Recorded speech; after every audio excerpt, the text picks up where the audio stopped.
Saludos amigas, amigos. Ustedes sintonizan Acento TV y este es su espacio de entrevistas y comentarios a partir de ahora. Recuerden ustedes que nos están sintonizando en el canal 38 de Claro TV, en los canales 39 y 439 de Altiz y en el canal 41 de Star Cable en Santiago de los Caballeros. También en las páginas acentotv.do y acento.com.do. El tema de este día, en a partir de ahora, salud y política. Una conversación con el doctor Fulgencio Severino, médico cardiólogo y dirigente del movimiento Patria para Todos. Vamos brevemente a una pausa antes de empezar la conversación.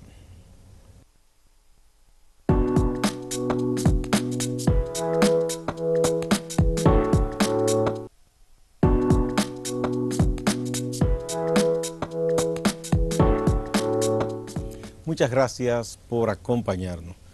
Bueno, doctor, bienvenido de nuevo. Saludos, ¿cómo está usted? Muy bien. Bueno, antes de que entremos en el aspecto puramente político, vamos a hablar del sector salud, un sector muy importante, y en una especialidad como la que usted ejerce, la cardiología, que, según dicen ustedes los especialistas, hay muchos problemas relativo a la salud cardiológica en República Dominicana. ¿A qué se debe eso, doctor? Bueno, primero, el estilo de vida del dominicano es muy poco saludable. Es decir, nosotros usamos unos 7 parámetros, y hablo de nosotros porque son parámetros internacionales. ¿Cuáles son esos parámetros, doctor? Primero, los niveles de presión arterial. O sea, toda persona que tenga una presión de 140/90 o más se considera que tiene una salud cardiovascular pobre. Y una salud cardiovascular ideal es una presión arterial de menos de 120/80 milímetros de mercurio. En lo que tiene que ver con el peso, que esto es muy importante porque en nuestra sociedad estar en sobrepeso es agradable. O sea, aquí normalmente la persona cuando se ve delgada quiere aumentar de peso. Piensa que van a ver como que está pasando hambre. Ajá, entonces, desde el punto de vista del peso, nosotros utilizamos una medida que es el índice de masa corporal, que es una relación entre lo que uno pesa en kilos y el tamaño de la persona en metro cuadrado. Cuando eso es mayor de 30, se considera que tiene una salud cardiovascular pobre, y cuando es menor de 25, se considera que tiene una salud cardiovascular ideal. El tercer parámetro es la glicemia. Cuando uno tiene una glicemia igual o mayor a 126 miligramos por decilitro, es una glicemia en ayuna, entonces se considera que tiene una salud cardiovascular pobre. Así que todo el que es diabético tiene una salud cardiovascular pobre. Y el que tiene una glicemia menor de 100 o de 101 se considera que tiene una salud cardiovascular ideal. El cuarto parámetro es si fuma. Todo el que fume tiene una salud cardiovascular pobre. Es un factor de riesgo. De riesgo. Si no fuma o ha dejado de fumar de hace más de un año, tiene una salud cardiovascular ideal. O sea, todo el que fuma y deja de fumar y tiene más de un año de haber dejado de fumar, ya entra en la categoría desde el punto de vista cardiovascular, igual que si no hubiese fumado nunca. Un quinto parámetro son los niveles de colesterol. Si usted tiene un colesterol total mayor de 239 miligramos por decilitro, tiene una salud cardiovascular pobre. Si es inferior entonces tiene a 200, entonces tiene una salud cardiovascular ideal. Y por último, el ejercicio. Si usted hace más de 30 minutos todos los días, al menos durante 5 días a la semana, tiene una salud cardiovascular ideal. Ese ejercicio puede ser caminar, correr, trotar. Cuando trota o corre, no es necesario hacer 30 minutos, con 15 minutos al día, por lo menos 5 días a la semana. Doctor Severino, ¿es igual usted caminar en una de esas máquinas que sí, no importa, en la casa o caminar en la calle? Como usted quiera. Es igual. Es igual, lo importante es hacer ejercicio, no hay problema con eso. Es decir, puede caminar, puede trotar. Yo lo que hago es que troto en la casa fijo. ¿En una máquina? No, mi casa ahí en el piso. O sea, lo importante es hacer ejercicio. O sea, sin moverse de un lugar. Sin moverme, y es válido, es válido. Es válido, no importa. O sea, como no importa. Hacen los boxeadores. Exactamente. O sea, para que usted vea. no hay ningún problema. Yo pensé que eso era el truco que no valía. No. Los famosos ejercicios cardiovasculares son muy diversos. Sí. Caminar siempre es el ideal. Entonces, media hora de eso, por ejemplo, como si uno estuviera golpeando la pera, como hacen los O tú sentado ahí, saltando ahí, brincando, eso es viendo la televisión. Viendo la televisión. Brincando. Es decir, no hay ningún problema. Sí. Bien. Es decir, que siempre hay que tomar en cuenta estos 7 parámetros. Y naturalmente el último, no quiero olvidarlo, es el tema de la dieta, que en nuestro medio es muy importante porque el dominicano tiene primero una dieta muy cargada en carbohidratos y en grasas saturadas. ¿Por qué? Porque al dominicano le gusta mucho la comida guisada y frita y nuestra dieta se fundamenta en víveres o pan, arroz y habichuela. Y espagueti, entonces todo eso es carbohidratos. Y entonces, encima de eso la gente se abrocha un yani en la mañana. O le agrega, al dominicano le gustan mucho las cosas dulces, por ejemplo, siempre un jugo. El café no parece café, sino es azúcar con café. Exactamente. El jugo no es un zumo, sino es azúcar con algo más que se llame líquido, no importa de qué sea el líquido. Entonces, un helado. Entonces, un helado. Hemos aprendido también a comer cosas importadas, sí, como las una donas. Pastelería, la dona, por ejemplo. Sí, una pastelería cualquiera, dona, bizcocho, pizza. Entonces, eso hace que esa persona sea muy propenso a tener una enfermedad cardiovascular. Nosotros, desde el punto de vista de lo que es una salud cardiovascular ideal, desde el punto de vista de la alimentación, recomendamos siempre que la gente cumpla 7 requisitos, pero al menos 5 de los 7. Que son, primero, comer vegetales y frutas todos los días. Al menos 1 libra de vegetales y frutas todos los días. Segundo. ¿Cómo la gente puede, perdón doctor, eso es importante, cómo visualmente, a ojo de buen cubero, como diría el pueblo, sabe la persona que se come 1 libra de vegetales? ¿Cómo sería? Por ejemplo, si es tomate, un tomate. Ah, ya eso no, porque aquí ya todo lo pesan.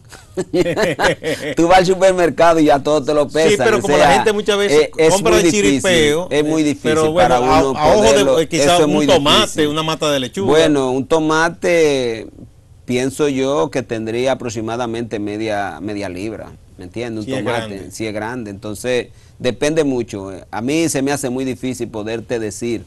Bueno, pero medio tomate, sí, por lo menos. Pero si tú te tomas una mata de lechuga, la mitad de un pepino, un tomate, un poco de vainita, pues con eso tú consigues sin ningún tipo de problema, sí, media libra.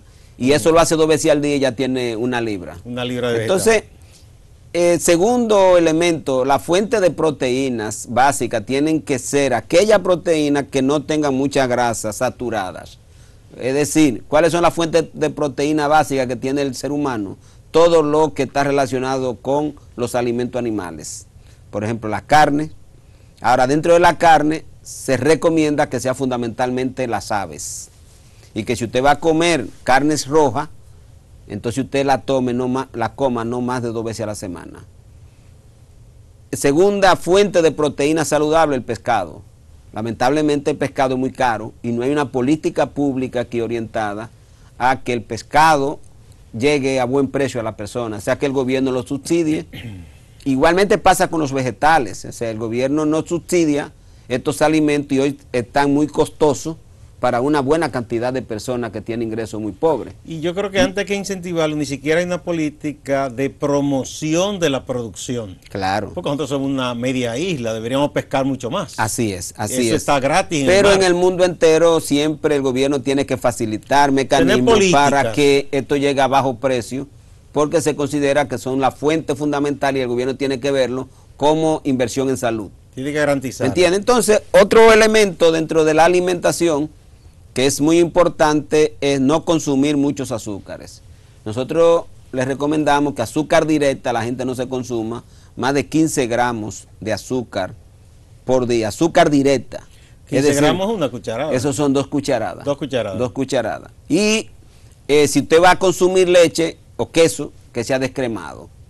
Es decir, tiene que ser fresco, denatado, de tal manera que no tenga grasa saturada, porque son la grasa no favorable. Entonces, con estos elementos que he mencionado, existen otros como son, por ejemplo, que usted no consuma más de 5 a 6 gramos de sal por día.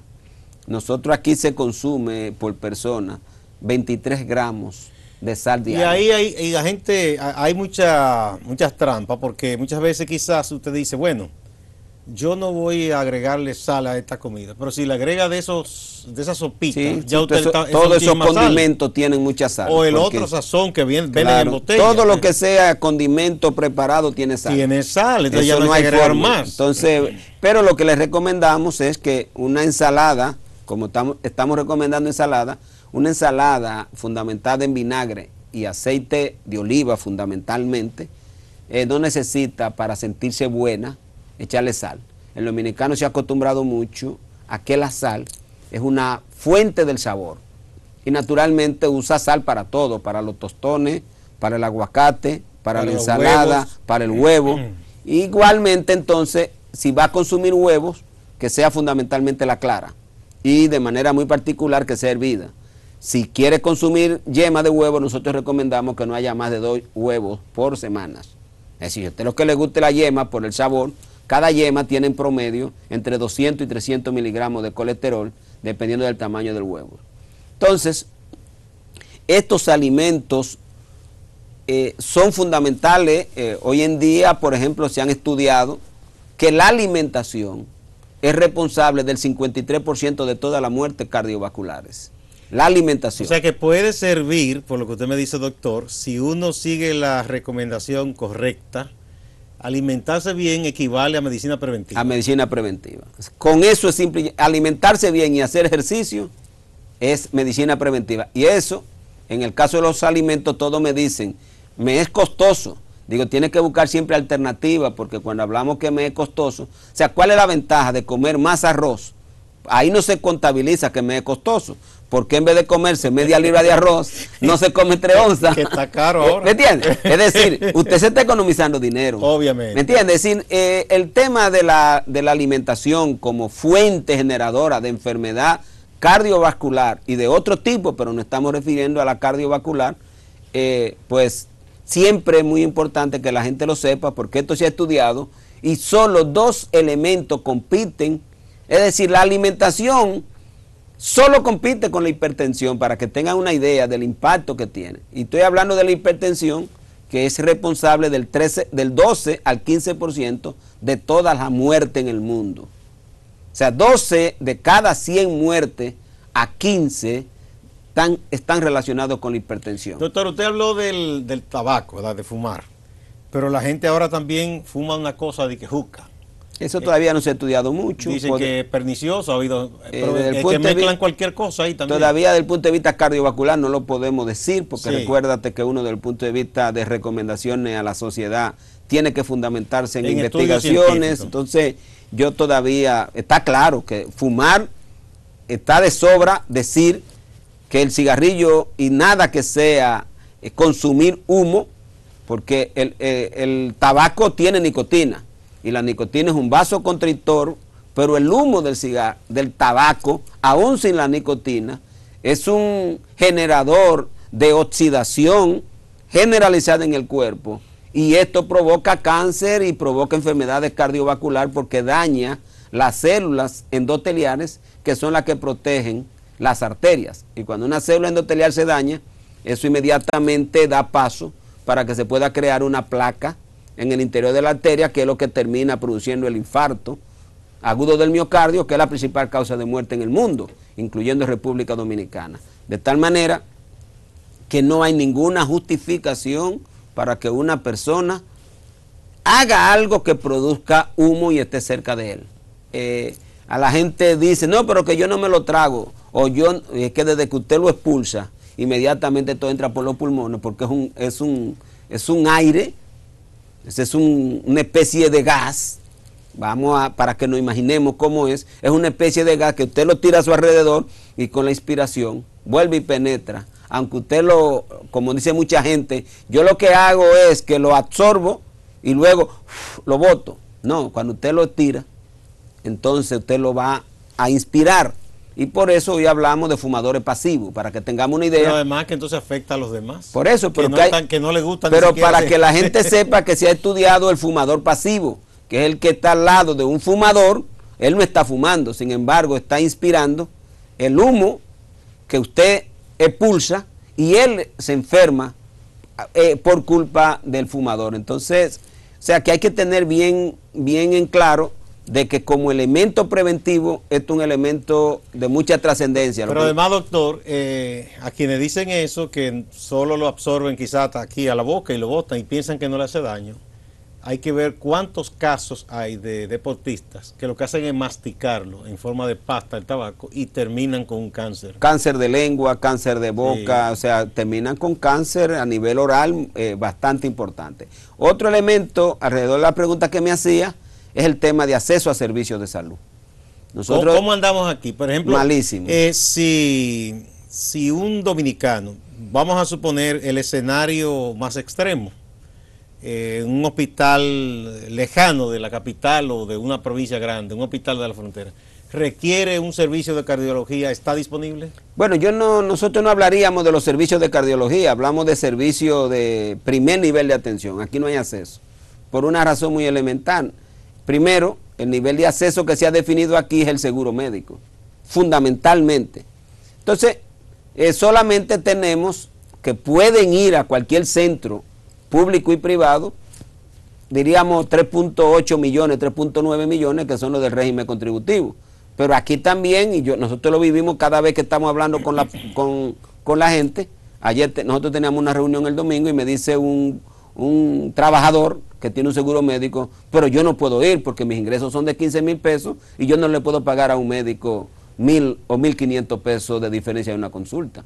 Es decir, que aún tú teniendo seguro, la diferencia tan elevada que hoy hay que cobrar como resultado de que aquí se le ha permitido a la ARS todo lo que quieran.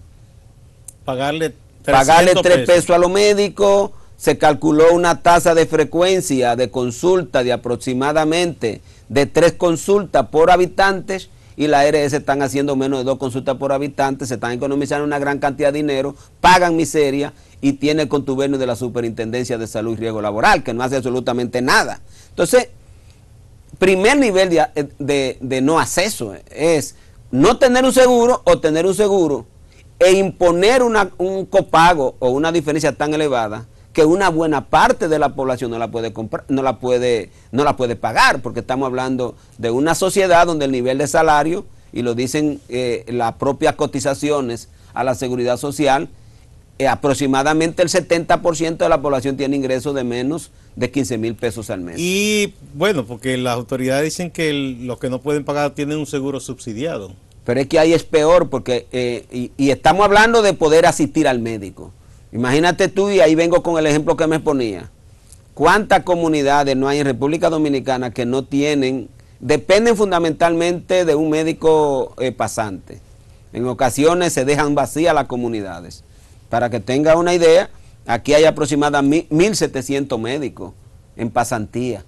1.700 médicos para un país que solamente distritos municipales tiene más de 250 distritos municipales. Cuando tú le pones 250 distritos municipales y le pones el municipio, o sea, este es un país que en términos geográficos anda, bueno, pero para que tengamos una idea, para tener un buen acceso a un primer nivel de atención adecuado, tú necesitas un médico por cada 1,000 habitantes. ¿Y cómo andamos aquí? Nosotros, te estoy diciendo que hay 1.700 médicos pasantes dedicados al primer nivel de atención.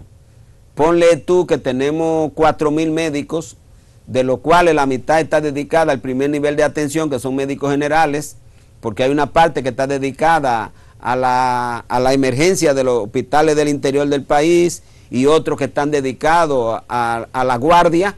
Entonces ponle que el 50% serían 3.500 médicos que están dedicados al primer nivel de atención. En un país que necesitaríamos 10,000 a 11,000 médicos al primer nivel de atención.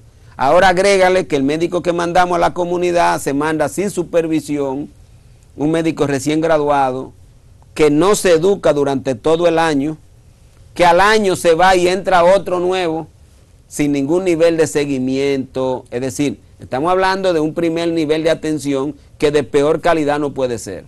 No porque el médico quiera, sino porque todos tenemos un límite de actuación, que es nuestro límite de competencia.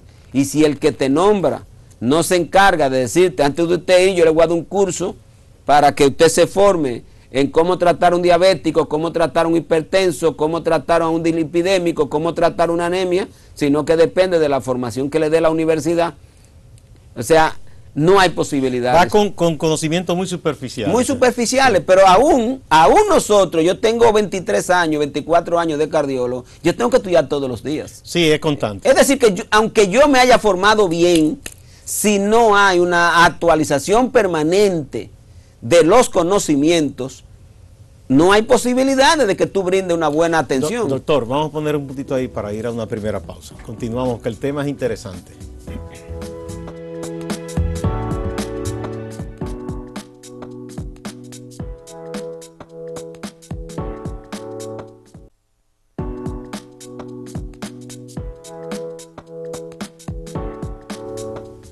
Muchas gracias por continuar a partir de ahora. Estamos conversando con el doctor Fulgencio Severino, médico cardiólogo, y además es un dirigente político del movimiento Padre para Todos. Entonces, por lo que usted me describe, tenemos una situación de precariedad o de crisis, usted la definiría, en cuanto a los servicios médicos en la República Dominicana. Sí, no se puede hablar de crisis, que hay un colapso total. Más que crisis. Entonces. Más que crisis, porque hay una no aceptación de la autoridad. Porque la crisis, cuando existe, tú la aceptas. Cuando hay un colapso, es que tú no aceptas que hay crisis.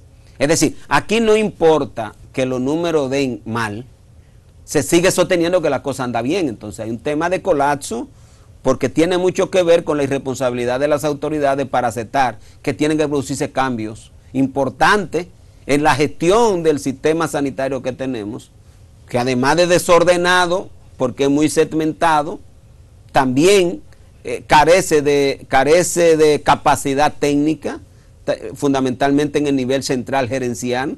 Segundo, carece de objetivos, no tiene objetivos, o sea, parece tener metas a grandes plazos. Vamos a ver, explíqueme eso, doctor, porque se supone que hay unas políticas que están debidamente escritas con unas metas determinadas. ¿No existe eso? No, aquí no. Aquí tienen metas importadas que no la cumplen porque se olvidan de objetivos pequeños. ¿Y cuáles serían esos objetivos pequeños? Bueno, por ejemplo, tú señalar que toda tu población asista, aunque sea una vez al mes, al año, al médico. Un objetivo medible.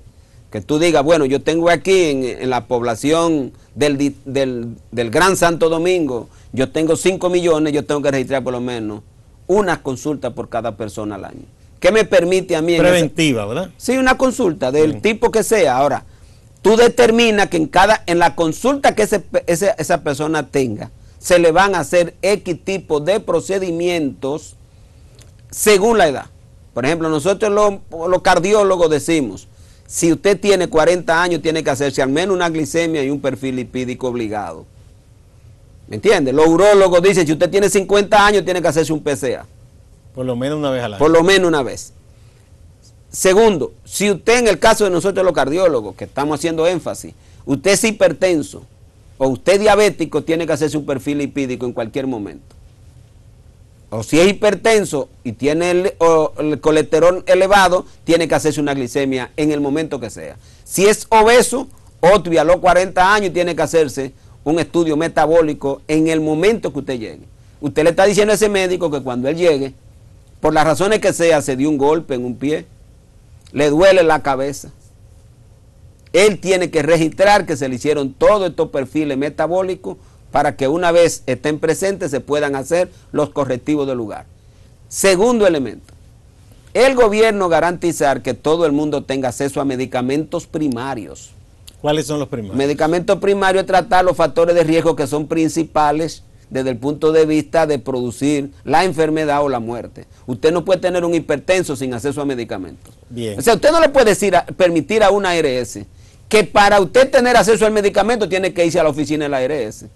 Porque ahora la ARS se han inventado que para garantizar medicamentos 24 horas, los 365 días a la semana, usted tiene que ir a la oficina de la ARS a registrarse. O sea, usted está violando un derecho porque quiere decir que usted tiene recursos para darlo. Pero ¿por qué usted tiene que hacer que ese paciente vaya más allá de su médico a la oficina de la ARS para tener acceso a medicamentos que está contemplado en el plan básico de salud, al menos en la parte que tiene que ver con prevención y promoción, y usted le ha permitido que la ARS no lo dé?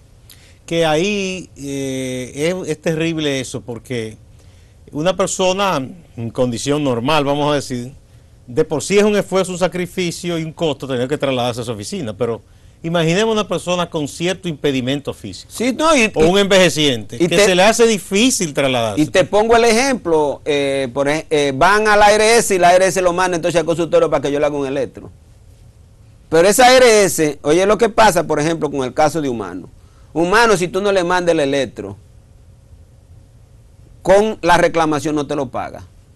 Pero entonces ella quiere que tú le hagas el electro y se lo mande a la oficina que ellos tienen para entregar los medicamentos. ¿Qué tú tienes que hacer? Tienes que cobrarle al paciente 2 veces. ¿Entiendes? Porque tiene que hacerle 2 electros. Entonces ahí hay un costo extra. ¿Tú me entiendes?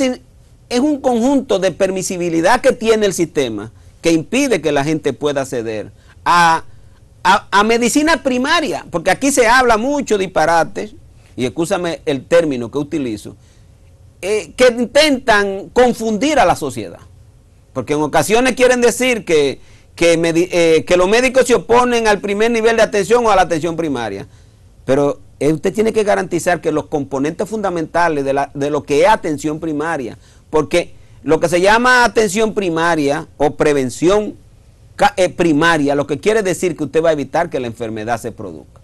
El que usted sea hipertenso, usted sea diabético, no quiere decir que usted es un enfermo. Usted puede ser diabético, hipertenso sin tener síntomas. Ahora, lo que usted está seguro es que si no controla el azúcar y no controla la presión arterial o no controla los lípidos, usted va a terminar o con un accidente cerebrovascular o con un infarto o con un riñón dañado. Entonces usted tiene que evitar eso.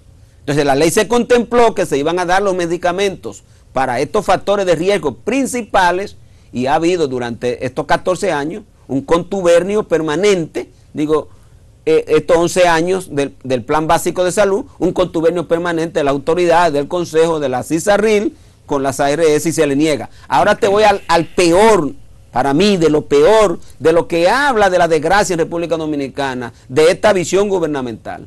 ¿Tú crees que es factible que el SENASA se haya pasado desde el año 2002 incorporando personas régimen subsidiado y negándole los medicamentos al más pobre?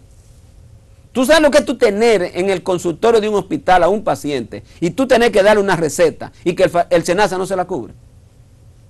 Al subsidiado, violando todas las normas que hay, que el subsidiado no debería pagar nada. Y siempre es el mismo argumento. ¿Cuál es el argumento? El argumento es siempre que Promese no tiene posibilidad, de que el paciente no tiene que ver con Promese.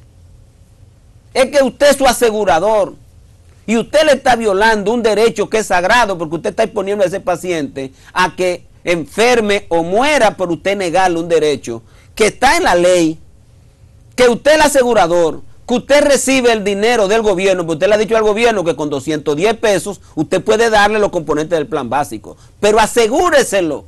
Si Promese no puede, usted se lo dé en las farmacias comerciales que hay en la República Dominicana, pero usted no puede estar argumentando cosas como se pasó Chanel Rosa, todo el tiempo argumentando lo mismo, que iban a hacer un plan piloto. Usted no tiene que hacer plan pilotos, porque los derechos no se inician con planes, porque usted tiene 3.5 millones de afiliados y afiliadas al régimen subsidiado, y dice la ley que usted tiene que darle, además de atención en salud, usted tiene que garantizarle medicamentos. Y nunca se lo han garantizado. Entonces, ¿qué trae eso como consecuencia? Que el régimen contributivo parcialmente accede a medicamentos, porque son 8,000 pesos, que lamentablemente se le van en las primeras 2 recetas, porque hay que decirlo, es lamentable, en República Dominicana los fármacos están muy caros. O sea, el fármaco más barato para el tratamiento de la hipertensión te cuesta 35 pesos. Y hay un problema todavía que ha complicado más la cosa, doctor. Aquí ya hay 2 o 3 cadenas de farmacia. Entonces muchas veces usted va con esa receta, dice, aquí no tomamos ese seguro, o esa línea de medicamentos aquí no se vende. Entonces si usted ya con su seguro compra una parte ahí, ya se embromó porque tienen que pagar la otra, lágrimas sobre cadáver, en otra farmacia que sí trae el otro producto. Así es, o sea, hay un conjunto de negaciones, pero hay negaciones que son como muy negadoras de derechos, porque hay gente que le están negando los derechos parcialmente, porque no hay peor negación de derechos, porque es violatoria de la propia ley el decir que son hasta 8,000 pesos en hipertensión y diabetes y lípidos, porque como digo, el primer componente del plan básico, que es promoción y prevención, establece que había que darle el 100% de los medicamentos en hipertensión y diabetes. O sea, todo lo que se habla del nivel de atención primaria y toda esa cosa es más que todo palabra, entonces. Eso es para confundir. No, en realidad no se han dado los pasos concretos para que aquí opere la atención primaria. Bueno, es que son dos cosas muy diferentes. O sea, ¿qué es atención primaria? ¿Qué es primer nivel de atención? ¿Y qué es prevención primaria? Tú sabes que se utilizan tres términos. Bien. Atención primaria es... ¿Qué debe ser lo primero? Bueno, vamos a ver. Atención primaria es el sistema. Eso es atención primaria. Pero porque atención primaria no es más... ¿Hemos alcanzado eso? No, imposible. Pero atención primaria es una estrategia elaborada por los gobiernos con el objetivo de garantizar una atención integral que reduzca los niveles de muerte y mortalidad. Eso es atención primaria. Bien, ahora, ¿qué incluye eso? Tú te lees la Organización Mundial de la Salud, que definió en el 2008 su última definición de atención primaria. Es aseguramiento. Si usted decide que la gente va a ceder por el seguro, tiene que garantizar que la totalidad de la población esté asegurada. Seguro. Bien, segundo, el prestador.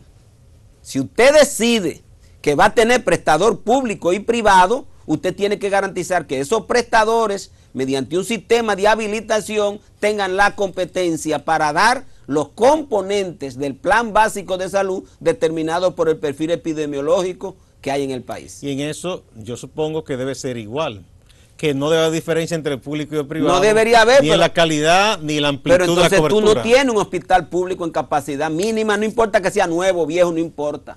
Es un hospital diezmado por el tema financiero. El tema financiero, falta de recursos humanos, escasez de recursos humanos, de todo. Para que tenga una idea, en 150 centros que hay en República Dominicana, hay 8,000 médicos laborando. Pero tú tienes entonces en el gobierno, que tiene aproximadamente 300 y tanto, solamente hospitales, hay 200 hospitales, con la integración del Seguro Social. Y en esos 200 hospitales nada más, conjuntamente te dije, hay 1.700 unidades de primer nivel de atención. Entonces el gobierno cree que puede resolver eso con 12,000 médicos. O sea, ¿cuál es? Y 12,000 médicos trabajando 2 a 4 horas. Y no todos los días. Por un tema de salario, por un conjunto de elementos que no vamos a discutir, porque tal vez ese no sea el objetivo del programa, pero que en cualquier momento podemos hablar de ello. Pero lo que quiero señalar es que cuando la Organización Mundial de la Salud dice lo que es atención primaria, deja bien claro que la calidad de la atención es fundamental. Ellos van más lejos y dicen, cuidado, un primer nivel de atención no puede ser una consulta de mala calidad. Porque no se trata de simplemente decir que se tiene ese nivel por tenerlo. No. Se supone que si, y yo no soy médico, pero yo supongo que si se establece como es, se evitaría, porque sería más que todo inclusive hasta preventivo, que se tenga que enviar... no es preventivo, tiene capacidad resolutiva, porque si no pero digo que si se hace bien, se resolverían la mayoría de los casos en ese nivel, ¿verdad? Sí, o sea, no hay... lo importante es que el prestador esté cerca de la población, porque ese es el concepto.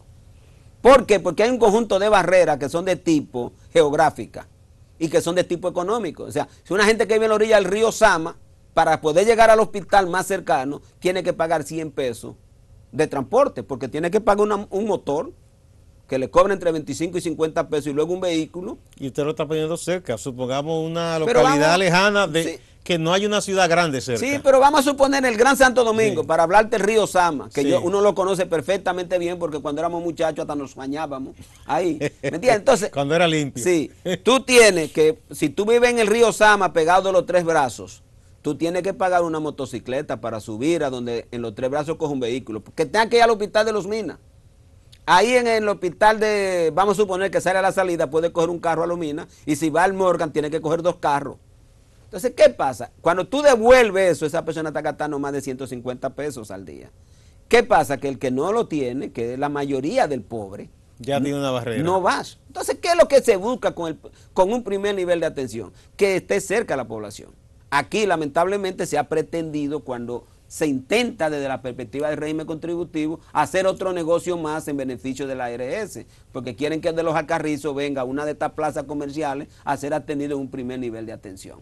¿Me entiendes? Entonces tú dices, bueno, no hay concepto que no sea el negocio de la salud a la hora de ver cómo se organiza el sistema. Entonces, concluyéndote en lo que son los componentes fundamentales de lo que se denomina para la Organización Mundial de la Salud, la atención primaria, te hablé de aseguramiento, te hablé del prestador, te hablé del primer nivel de atención y te dejé de último una cosa que se escapa a nosotros.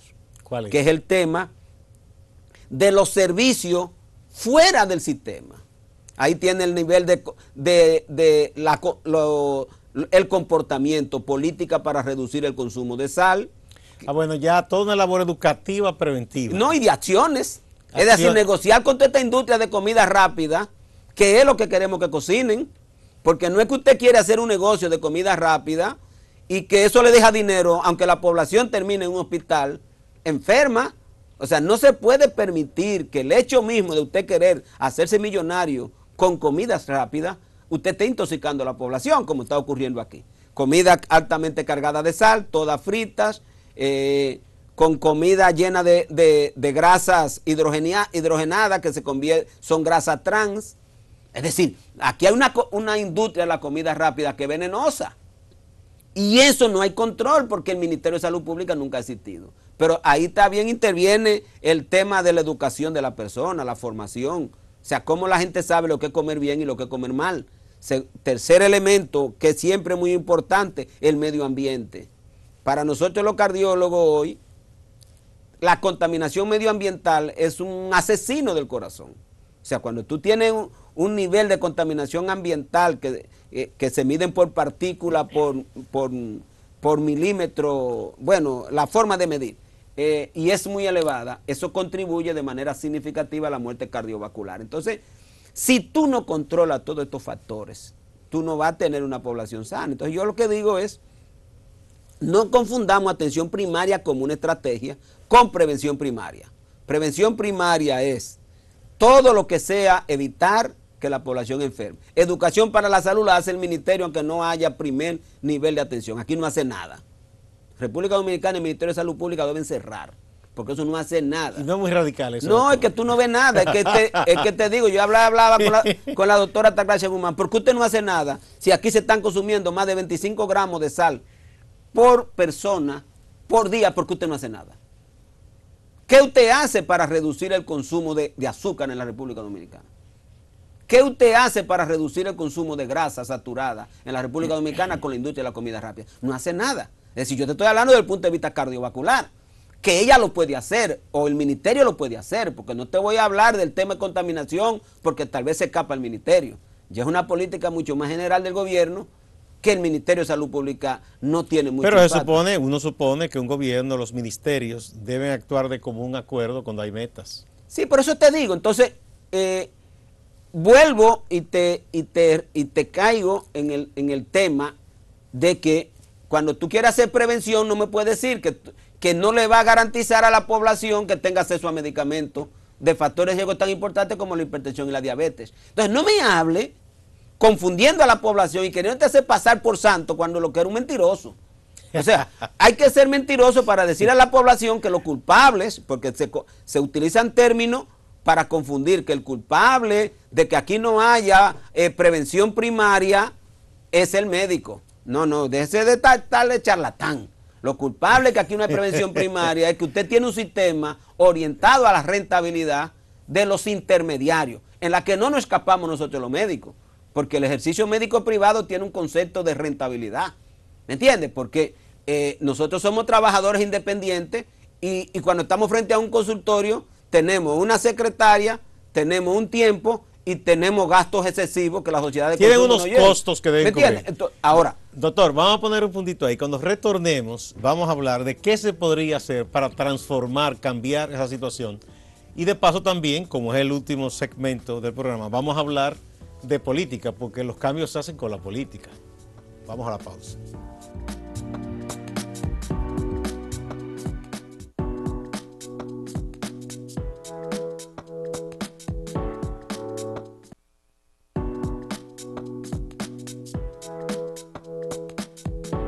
Muchas gracias por continuar a partir de ahora. Bueno, doctor, usted ha descrito con lujo de detalle los problemas que hay respecto a la salud en la República Dominicana, el papel que deben hacer las autoridades que no hacen, etcétera.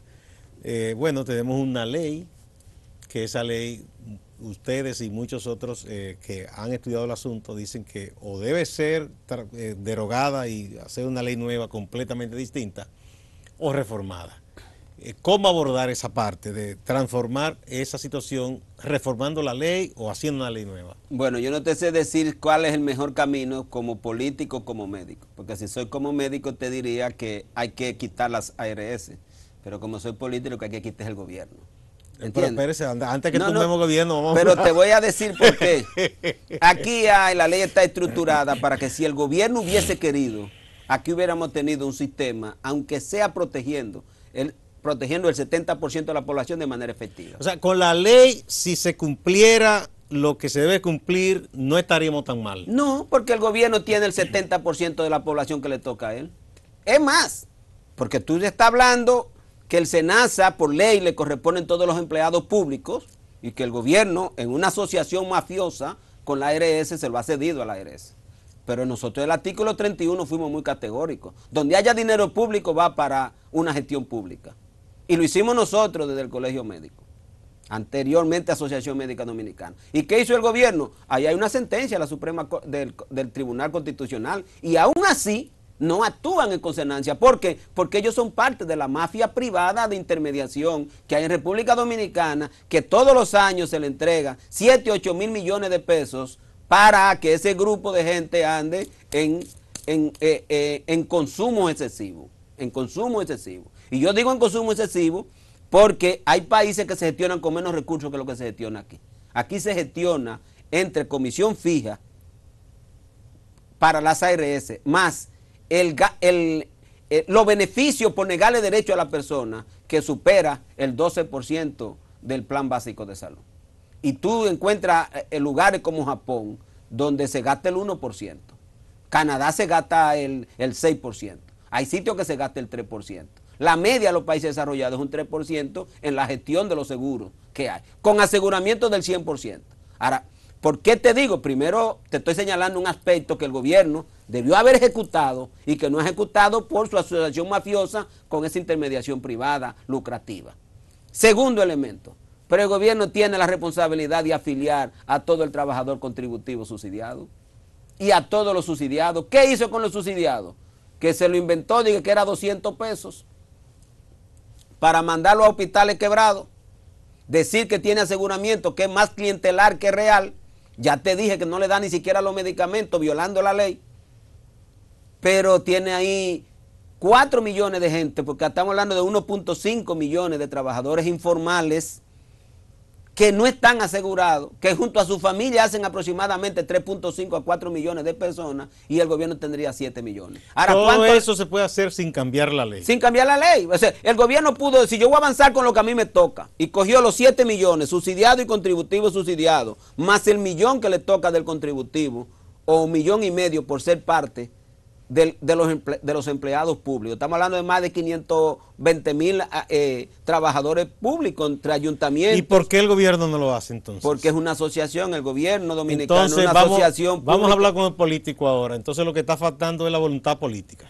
Es que tú crees que es por voluntad, no es voluntad, es asociación mafiosa. Bueno, decisión política entonces. Una decisión política, no, porque, o una concepción política. Ahora sí, porque es un tema de la visión que tiene estos partidos tradicionales, que es beneficiar al gran capital, aunque se joda la población.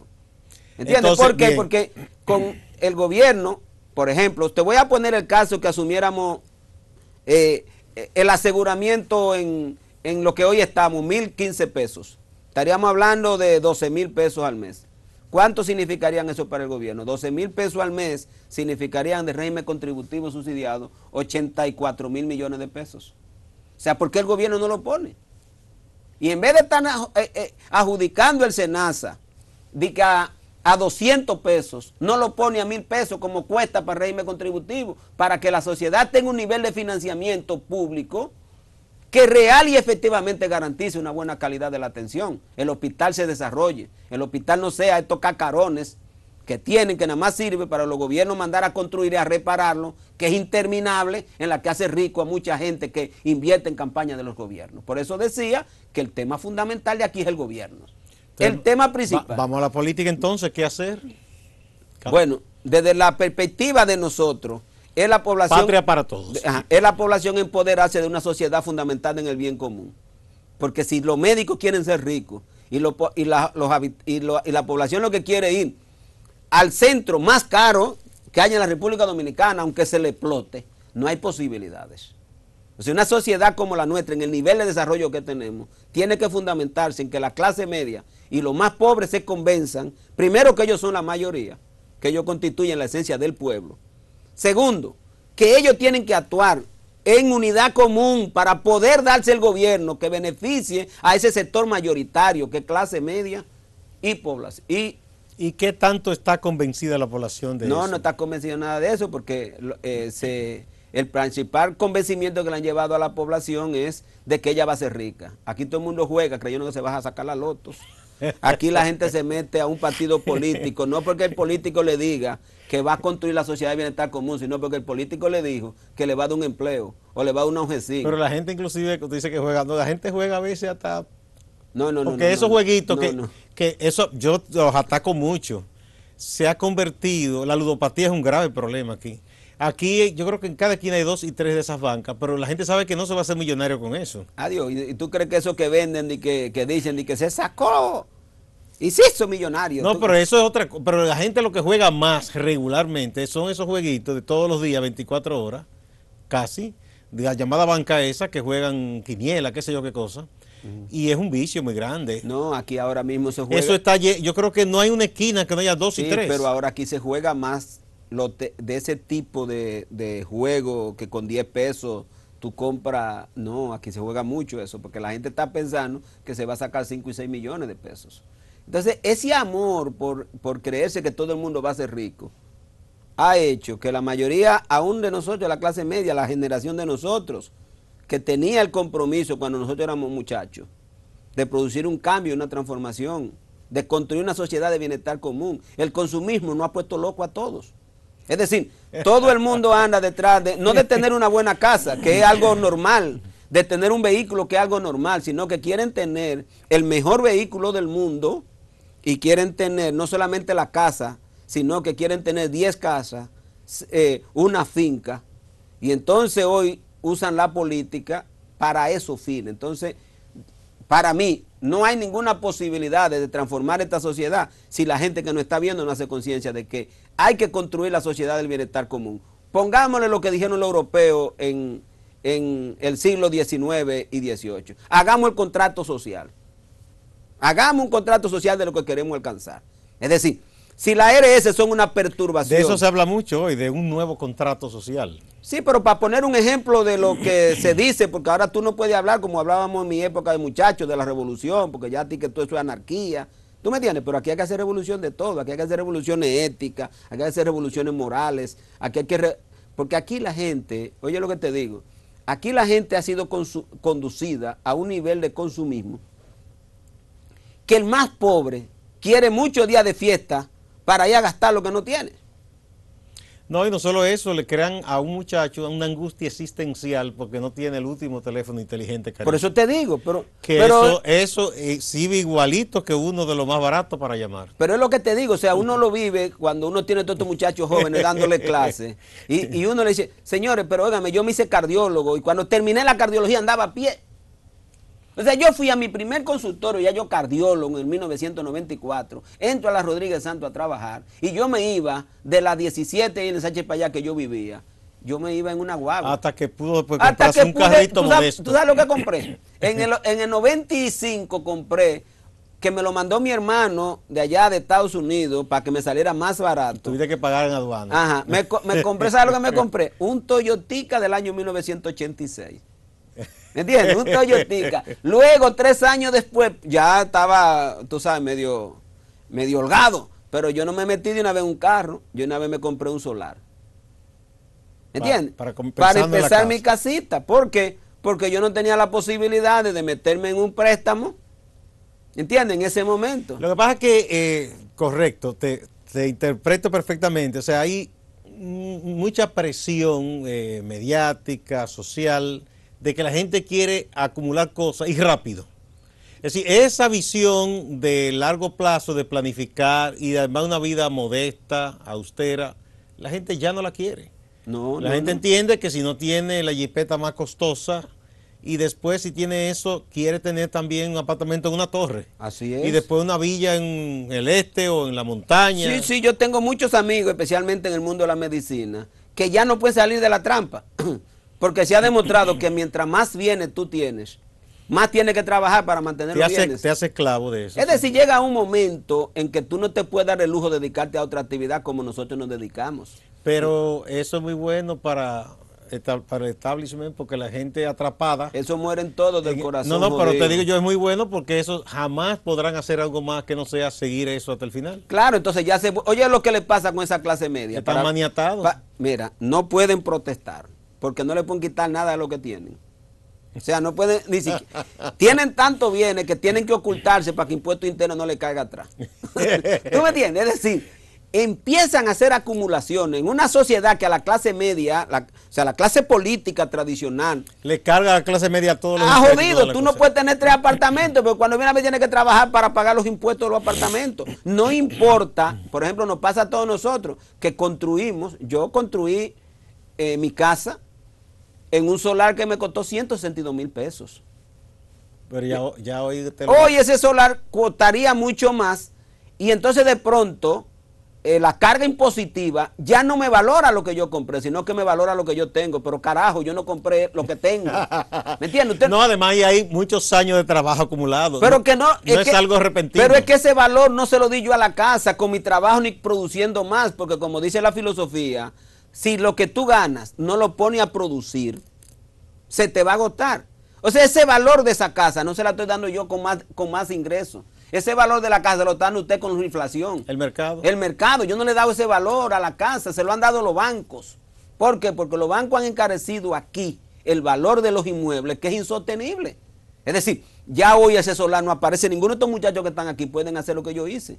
¿Por qué? Porque cualquier solarcito le cuesta 2 millones de pesos.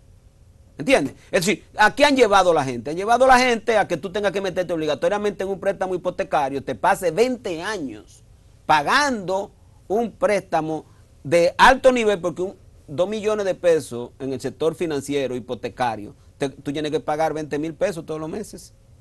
¿Y qué muchacho ganando 15,000 pesos? Más. ¿Me entiendes? Entonces, yo lo que digo es, esta sociedad necesita una recomposición, porque como va es insostenible. Ahora, ¿sobre qué base persiste este modelo de sociedad corrompida, consumista sin posibilidad, que no produce lo suficiente ni para el nivel de consumo? O sea, si no es porque el gobierno sale a buscar prestado y los bancos salen a buscar prestado para prestarle a los dominicanos, porque aquí está todo endeudado. Aquí está endeudada la banca, aquí está endeudado el gobierno, aquí está endeudada la familia, pero búscate tú nada más. La salida política, porque Patria para Todos tiene esa visión, ¿no? Pero ¿cuál sería la salida política para cambiar esa situación? Mira, yo no, y voy a decir ya como presidente de Patria para Todos, para nosotros, en esta etapa de crecimiento y desarrollo de una propuesta con definiciones frente a estos graves problemas que sean reales.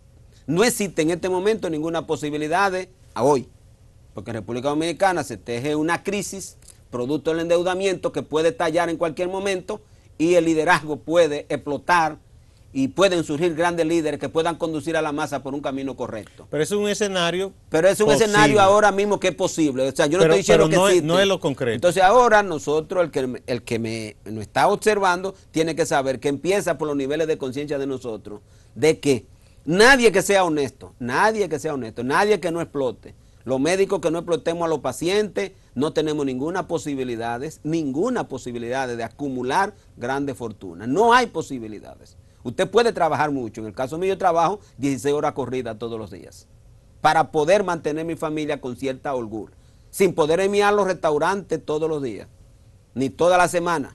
¿Por qué? Porque tú te metes a un restaurante, en el caso mío, que somos 6 miembros en la familia, y fácilmente tú gastas 20,000 pesos.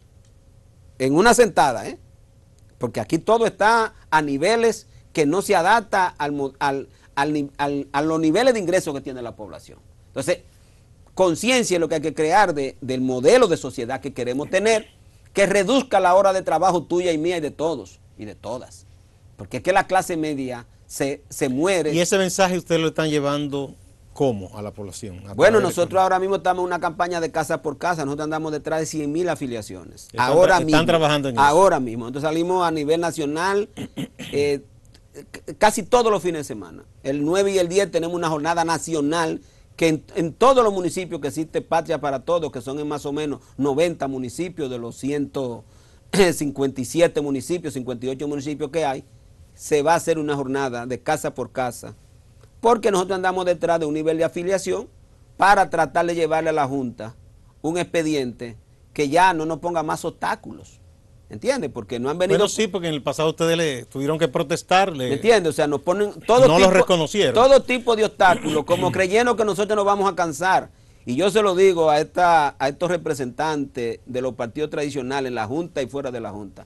En el caso de los dirigentes y dirigentes de Patria para Todos, nosotros nos vamos a cansar, porque yo tengo 58 años de edad y estoy desde los 18 en una misma línea. Y nunca estaré en un partido si tradicional. no se ha cansado hasta ahora, no se va a cansar. No, ya no tengo posibilidad de cansarme, porque sería un desvergonzado traicionar a esta fecha. Y ya no vale devolverse. ¿Me entiendes? Entonces yo lo que le digo, dejen que nosotros podamos ejercer nuestro derecho a presentar una propuesta ideológicamente diferente a la de ustedes. Ya no es como antes, cuando yo era muchacho, que estábamos pensando era mediante las armas derrotar a la burguesía. Ya hoy es por el propio método de ustedes. Ya ustedes son fuertes, tienen dinero, tienen medios de comunicación, nosotros no tenemos nada de eso, pero déjennos ejercer con cierta dignidad lo que nosotros hemos decidido ser, porque aquí esta sociedad es la única sociedad del mundo donde le pone obstáculos para que tú puedas presentar una opción política. Y tú sabes que la clase media, yo lo digo en los medios de comunicación, es la principal responsable, porque viven diciendo, los partiduchos eso. Tú dices, pero ¿y cómo es posible que gente democrática viva hablando mal de las posibilidades porque tú seas minoría? No, pero pasa que los que dicen así son gente que son voceros de ciertas posiciones políticas. Porque, pero es que tú lo porque hasta por educación, tú no debes decirle partiducho a ninguna expresión de propuesta que haya, porque todo el mundo tiene derecho. Pero eso te digo, primero es un derecho constitucional organizarte como tú quieras. Por eso nosotros siempre hemos dicho, y tú sabes que siempre hemos sido defensores, deben quitarle el dinero a los partidos políticos, porque a mí como profesional me da vergüenza me da, cuando oigo a personas hablar, como si estos 40 años que yo tengo de militancia política de izquierda, sin buscármela, quiere decir que yo tengo 2 empleos, me lo he ganado por concurso, porque yo nunca acepté un nombramiento desde el Estado, o sea, tenía que sacar un concurso para yo trabajar en el Estado. Entonces, ¿cómo es posible que tú escuchas a mucha gente hablar en esos términos que son hasta amigos de uno? O sea, hieren lo más sagrado de los derechos que tiene la persona, que es el derecho a organizarse en un sindicato, en un partido político, en una junta de vecinos. Pero además eso niega la esencia misma de la democracia. Entonces yo lo que le digo es, igualdad para todos y vamos a quitar esos dineros. Quiten esos dineros para que no haya problema. Totalmente de acuerdo. Porque aquí se cree que todo lo que estamos en la actividad política es para buscar dinero. Y no es así. Habemos mucha gente que estamos en la actividad política que por convicción de lo que debe ser la política. Intentando hacer un país diferente, decente, más justo. Pudiéramos estar equivocados, pero señores, no andamos detrás de cosas personales, porque si nosotros anduviéramos detrás de cosas personales, no vendiéramos todos esos partidos tradicionales. Fuera más fácil un partido tradicional. ¿Me entiendes? Es decir, con todo este esfuerzo, entonces uno dice... Lo fundamental, y yo lo digo en el partido, no es la velocidad con la que andemos, es la tierra firme en la que pisemos, porque nosotros lo que necesitamos es que la gente, el día que nos vayamos de este mundo, nos recuerde como que fuimos gente de principio, que no tuvimos la política para estar buscando prebendas personales, sino fundamentalmente para tratar de dar una sociedad fundamentada en el bien común, porque eso hicieron los europeos y lo lograron. Bien, muchísimas gracias, doctor Fulgencio Severino, médico cardiólogo y dirigente del partido de Movimiento Patria para Todos, presidente de Patria para Todos. Muchas gracias. Yo creo que tenemos claras muchas cosas respecto al sistema de salud y además en el aspecto político también una visión diferente. Amigas, amigos, no se vayan, que hay más en Acento TV.